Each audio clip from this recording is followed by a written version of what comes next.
Hi மக்களே, எல்லாருக்கும் வணக்கம். எல்லோரும் எப்படி இருக்கீங்க? நல்லா இருக்கீங்களா? இங்கே பாருங்கள், இன்றைக்கி காலையில் எனக்கு தேங்காய் எண்ணெய் எடுக்கிற வேலை. எண்ணெய் தனியாக பிரியுது பார்த்தீங்களா? ஆல்ரெடி எடுத்துட்டேன், இன்னும் கொஞ்சம் இருக்குது எடுக்கணும். பாருங்கள்,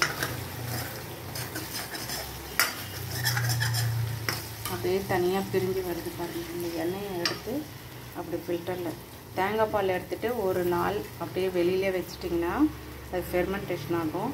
மறுநாள் காலையில் எழுந்து ஒரு 1 or 2 hour ஃப்ரீசரில் வச்சிட்டிங்கன்னா தண்ணி கீழே போயிடும், பால் எல்லாம் கட்டி மேலே ஃப்ளோட் ஆகும். அந்த ஃப்ளோட் ஆகிறத எடுத்து இந்த மாதிரி பாத்திரத்தில் போட்டுட்டு சூடு பண்ணிங்கன்னா அந்த வாட்டர் எவாப்ரேட் ஆகிட்டு இந்த மாதிரி எண்ணெய் கிடச்சிடும். நமக்கு அந்த வாசனையாக அவ்வளோ நல்லா இருப்பாங்க.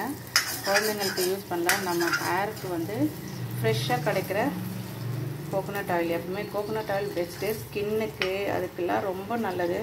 குழந்தைங்களுக்கு பயமில்லாத நம்ம இது உடம்பு ஃபுல்லாக தேய்க்கிறதுக்கு. ஏன்னா வெளியில் இருக்கிறது ஃபில்டர் பண்ணி கொடுக்குறோம், கலப்படம் இருக்குது, எல்லாமே இருக்குது. நமக்கு வாங்கிறதுக்கே பயமாக இருக்குது. ஒரு நாள் கடலை எண்ணெயும் பண்ணணுன்ட்டு இருக்கேன். நானும் அதை யோசிக்கிறேன், எனக்கு டைம் கிடைக்க மாட்டேங்குது. அதுக்கு கொஞ்சம் டைம் ஒதுக்கி பண்ணணும். அது ஹீட் பண்ணுறது கிடையாது, பிசையறதுல தான் இருக்குது. அந்த பச்சை வேர்க்கடலையை பிசையணும். பிசைய என்னாகும், அது எண்ணெய் மேலே ஃப்ளோட் ஆகும். நானும் அதை ஒரு நாள் செய்யணும். எப்படி தான் அது பண்ணுறாங்க அப்படின்றது பண்ணணும். அது நல்ல வாசமாக நல்லாயிருக்கும். ட்ரை பண்ணுங்கள். தேங்காய் எண்ணெய் ட்ரை பண்ணி இது அப்பப்போ நாங்கள் பண்ணுறது உண்டு.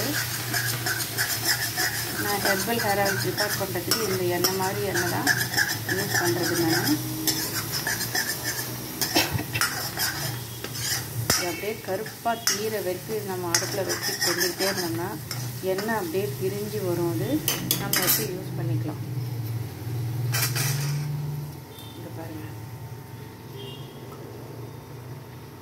எவ்வளோ ப்யூராக இருக்குது பாருங்கள். நல்ல வாசமாகவும் இருக்குது.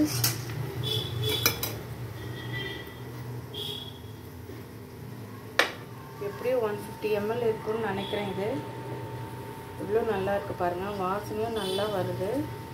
நமக்கு ஒரு ஹாப்பினஸ்ஸாக இருக்கும், ஃப்ரெஷ்ஷாக நம்ம எடுத்துருக்கோம் அப்படின்றது. லைக் பண்ணுவோம், சப்ஸ்கிரைப் பண்ணுவோம், மறக்காதீங்க வியூவர்ஸ்.